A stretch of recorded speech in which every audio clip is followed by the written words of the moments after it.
ఒకప్పుడు చమురు సంపదతో తులతూగిన దేశం నేడు ఆకలితో అల్లాడుతోంది.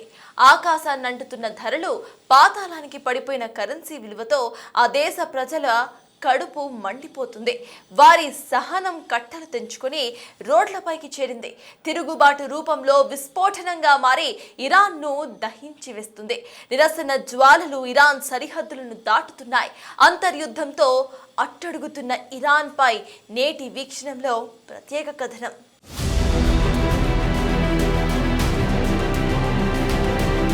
ఆర్థిక సంక్షోభం, ఆకలి కేకలు.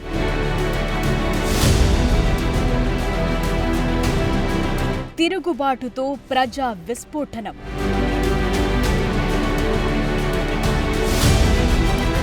కడుపు మంటల్లో తగలబడుతోన్న ఇరాన్.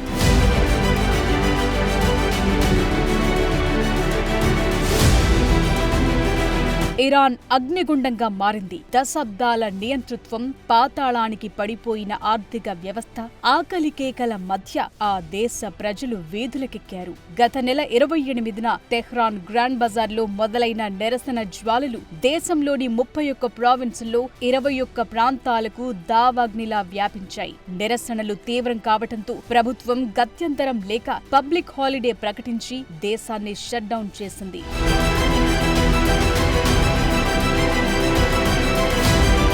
ఇరాన్ కరెన్సీ రియాల్ విలువ ఊహించని విధంగా దిగజారటమే ఈ విస్ఫోటనానికి ప్రధాన కారణంగా తెలుస్తోంది. 2015లో డాలర్కు 32,000 రియాల్స్ గా ఉన్న విలువ నేడు ఏకంగా 1.38 మిలియన్ల స్థాయికి పడిపోయింది. ఇరాన్ ఎక్కువగా దిగుమతులపై ఆధారపడటం, ఆర్థిక ఆంక్షల కారణంగా ద్రవ్యోల్బణం భారీగా పెరిగింది. ద్రవ్యోల్బణం 50% దాటడంతో సామాన్యుడికి బతుకు భారమయ్యింది. సగటు ఉద్యోగి నెల సంపాదన కేవలం $100కు పడిపోయింది. ఈ సొమ్ము కనీసం ఆహారం కొనుగోలుకే సరిపోవటం లేదు. ఆర్థిక సంక్షోభం వల్ల ఇరాన్లో ఆహార పదార్థాల ధరలు 72%, ఆరోగ్య సంబంధిత వస్తువుల రేట్లు 50% పెరిగాయి. ఇంధన ధరల పెంపు, పన్నుల పెంపు ప్రతిపాదనలు ప్రజలపై మరింత భారాన్ని పెంచాయి. దీనికి తోడు 2026 బడ్జెట్లో పన్నును ప్రభుత్వం 62%కి పెంచింది. దీంతో ప్రభుత్వ చర్యలపై ప్రజలు తీవ్ర ఆగ్రహం వ్యక్తం చేస్తున్నారు. ఇది తమను నిట్ట నిలువున దోచుకోవటమేనని విమర్శిస్తూ రోడ్లపైకి చేరి ఆందోళనల్లో పాల్గొంటున్నారు.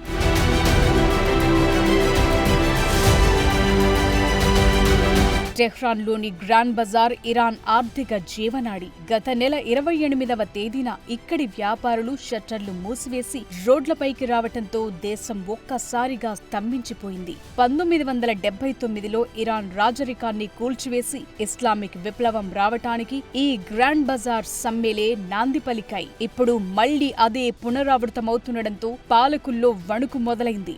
నిరసనలు కేవలం టెహ్రాన్కే పరిమితం కాకుండా కరాజ్, హమేదాన్, కెష్, ఇస్ఫహాన్, షిరాజ్ వంటి ప్రధాన నగరాలకు విస్తరించాయి. సుమారు 10 విశ్వవిద్యాలయాల విద్యార్థులు చదువును పక్కన పెట్టి ఆందోళనల్లో భాగస్వాములయ్యారు. కేవలం ఆర్థిక ఇబ్బందులతో మొదలైన ఈ ఉద్యమం ఇప్పుడు రాజకీయ విప్లవంగా మారింది. నిరసనకారులు నేరుగా సుప్రీం లీడర్ ఖమేనీని లక్ష్యం చేసుకుని down with the dictator, down with Khamenei అంటూ నినదిస్తున్నారు. నియంతలకు మరణశిక్ష విధించాలంటూ ప్రజలు నేరుగా దేశ నాయకత్వానికి వ్యతిరేకంగా గళమెత్తుతున్నారు.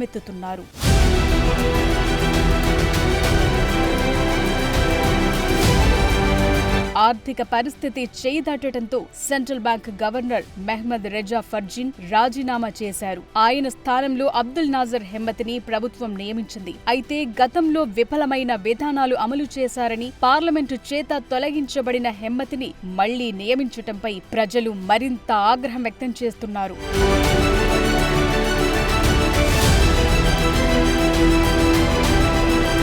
నిరసన జ్వాలలతో రగులుతోన్న ఇరాన్లో ప్రభుత్వం ద్వంద్వ వ్యూహాన్ని అమలు చేస్తోంది. ఓవైపు ఆందోళనకారుల డిమాండ్లను వింటామని చెప్తూనే మరోవైపు శాంతి భద్రతల పేరుతో కఠిన చర్యలకు ఉపక్రమిస్తోంది. ప్రజా విప్లవాన్ని అణచివేసేందుకు పాలకుల వద్ద ఉన్న క్యారెట్ అండ్ స్టిక్ వ్యూహం అమలు చేస్తున్నట్లు కనిపిస్తోంది.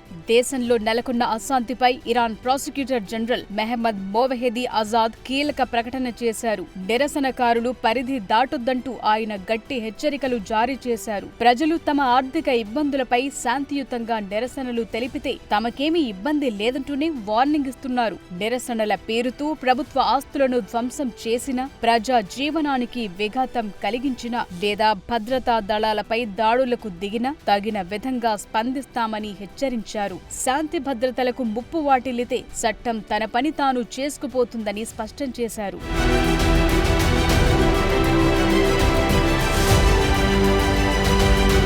ప్రభుత్వం ఆందోళనకారులను చర్చలకు పిలిచినప్పటికీ క్షేత్రస్థాయిలో పరిస్థితి భిన్నంగా ఉంది. ఒకవైపు అధ్యక్షుడు పెజెష్కియాన్ ప్రజల కోపాన్ని చల్లార్చే ప్రయత్నం చేస్తుండగా, మరోవైపు విప్లవ దళాలు వీధుల్లో భారీగా మోహరించాయి. ఇప్పటికే పలు నగరాల్లో టియర్ గ్యాస్ ప్రయోగాలు, లాఠీచార్జీలు జరుగుతున్నాయి. ఇంటర్నెట్ సేవలను అడ్డుకోవటం ద్వారా సమాచార మార్పిడిని నియంత్రించే ప్రయత్నం కూడా జరుగుతోంది. ప్రభుత్వ అనుకూల మీడియా ఈ నిరసనలను విదేశీ నిఘా సంస్థల కుట్రగా అభివర్ణిస్తోంది. విదేశీ నిఘా సంస్థలు ఇరాన్ అంతర్గత భద్రతను దెబ్బతీసేందుకు సామాన్యులను పావులుగా వాడుకుంటున్నాయని ప్రభుత్వ వర్గాలు ఆరోపిస్తున్నాయి. ఈ ఆరోపణల ద్వారా నిరసనకారులను దేశద్రోహులుగా ముద్రవేసి మరింత కఠినంగా అణిచివేసేందుకు ప్రభుత్వం మార్గం సుగమం చేసుకుంటున్నట్లు విశ్లేషకులు భావిస్తున్నారు.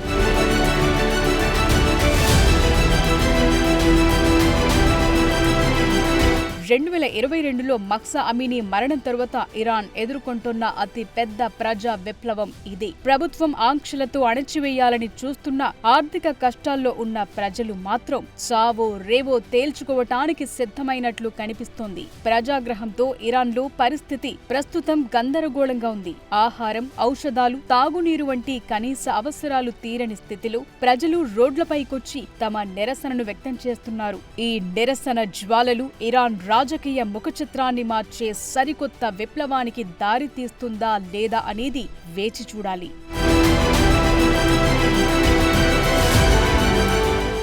ఇరాన్లో ప్రజా ఆగ్రహం ఎటువైపు దారితీయబోతోంది? ఉరిమి మంగళం మీద పడ్డట్లు ఈ ఆగ్రహ జ్వాలలు సుప్రీం లీడర్ కిందకు నీళ్లు తెస్తాయా? ఏళ్లకు ఏళ్లుగా ఇరాన్ను ఏలుతున్న ఖమేనీ పని ఖతమేనా? ఇరాన్లో ఆగ్రహ జ్వాలల వెనుక అమెరికా, ఇజ్రాయెల్ నిఘా సంస్థల హస్తముందా? ఖమేనీ సామ్రాజ్యానికి చరమగీతం.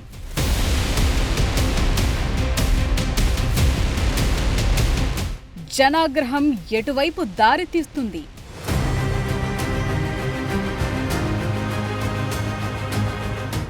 సంక్షోభానికి అమెరికా, ఇజ్రాయెలే కారణమా?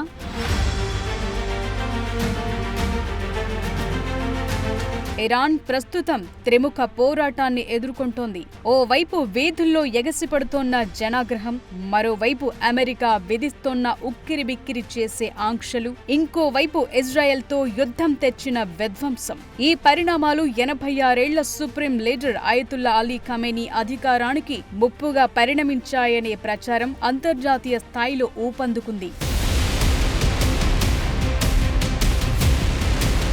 ఇరాన్ ఆర్థిక వెన్నెముకను విరిచేయటంలో అమెరికా ఆంక్షలు కీలక పాత్ర పోషించాయని చెప్పాలి. డొనాల్డ్ ట్రంప్ తీసుకున్న కఠిన నిర్ణయాల వల్ల ఏ దేశం కూడా ఇరాన్ నుంచి చమురు కొనలేని పరిస్థితి ఏర్పడింది. ఇది ఇరాన్ ఆదాయ మార్గాలను మూసివేసింది. ఇరానీ బ్యాంకులు అంతర్జాతీయ ఆర్థిక వ్యవస్థతో సంబంధం లేకుండా అమెరికా ట్రెజరీ శాఖ ఆంక్షలు విధించింది. దీనివల్ల ఇరాన్ క్రమంగా ఆర్థికంగా బలహీనపడింది. ప్రస్తుతం వీధుల్లో చెలరేగుతోన్న నిరసనలకు ట్రంప్ హయాంలో తీసుకున్న ఆర్థిక నిర్ణయాలే పరోక్ష కారణమని విశ్లేషకులు భావిస్తున్నారు.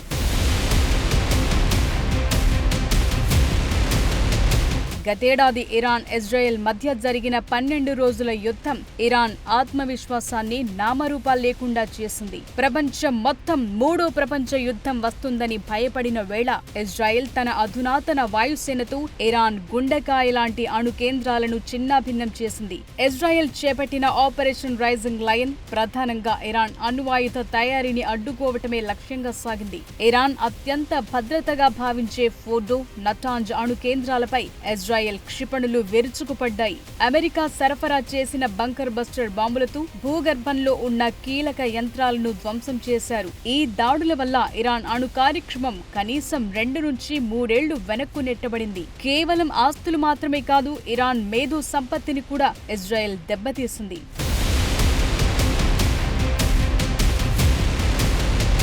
ఇరాన్లో చెలరేగుతోన్న నిరసనలు, ప్రజా ఆగ్రహం వెనుక అమెరికా, ఇజ్రాయెల్ నిఘా సంస్థల ప్రమేయముందన్న చర్చ అంతర్జాతీయ రాజకీయాల్లో కూడా హాట్ టాపిక్ గా మారింది. ఇరాన్ ప్రభుత్వం కూడా ఈ ఆరోపణలను బలంగా వినిపిస్తోంది. ఇరాన్ ప్రావిన్సుల్లో అశాంతిని రేకెత్తించడానికి ఇజ్రాయెల్ నిఘా సంస్థ మొసాద్ నిరసనకారులకు సాంకేతిక సాయం, నిధులు, ఆయుధాలను అందిస్తోందని ఇరాన్ ఇంటెలిజెన్స్ వర్గాలు పేర్కొంటున్నాయి. మొసాద్ తన అధికారిక సోషల్ మీడియా ఖాతాల ద్వారా ఇరానియన్లను ఉద్దేశించి మేం మీతో ఉన్నాం, రోడ్లపైకి రండి అంటూ పర్షియన్ భాషలో సందేశాలు పంపటం చర్చనీయాంశమైంది.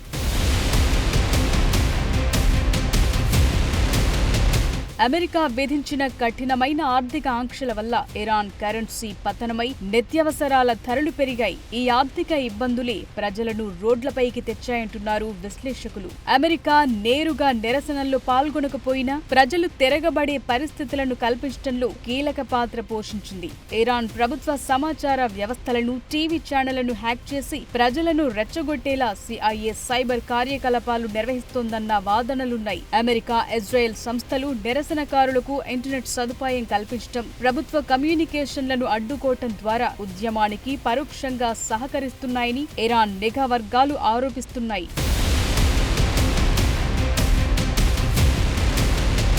ఉరుము ఉరిమి మంగళం మీద పడ్డట్టు ఈ నిరసన జ్వాలలు ఖమేనీ సీటు కిందకు నీళ్లు తెచ్చేలా కనిపిస్తున్నాయి. గడిచిన 3 దశాబ్దాలుగా తిరుగులేని శక్తిగా ఉన్న అయతుల్లా అలీ ఖమేనీ ఇప్పుడు తన కెరియర్లోనే అత్యంత క్లిష్ట పరిస్థితిని ఎదుర్కొంటున్నారు. ప్రజాగ్రహ జ్వాలలు ఖమేనీ సామ్రాజ్యానికి చరమగీతం పాడే సూచనలున్నాయని తెలుస్తోంది. ప్రస్తుతం ఖమేనీ వయసు 86 ఏళ్లు. ఆయన తీవ్ర అనారోగ్యంతో బాధపడుతున్నట్లు అంతర్జాతీయ నిఘా వర్గాలు భావిస్తున్నాయి. అయితే రెవల్యూషనరీ గార్డ్స్, భద్రతా సంస్థలు, మతపరమైన సంస్థల్లో ఖమేనీకి బలమైన పట్టుంది.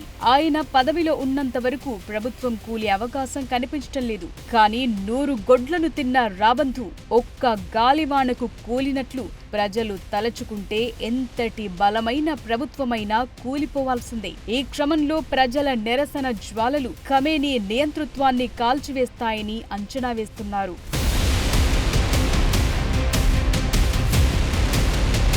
ఇరాన్ చరిత్రలో ఇది అత్యంత క్లిష్టమైన సమయమని చెప్పాలి. అమెరికా ఆంక్షలు ఓవైపు, ఇజ్రాయెల్ భయం మరోవైపు ఇరాన్ను ఉక్కిరిబిక్కిరి చేస్తున్నాయి. వీటన్నింటికీ తోడు అంతర్గత తిరుగుబాటు. ఈ పరిస్థితుల్లో ఇరాన్ నియంతృత్వ పాలనకు ముగింపు పలుకుతుందా లేదా అన్నది వేచి చూడాలి.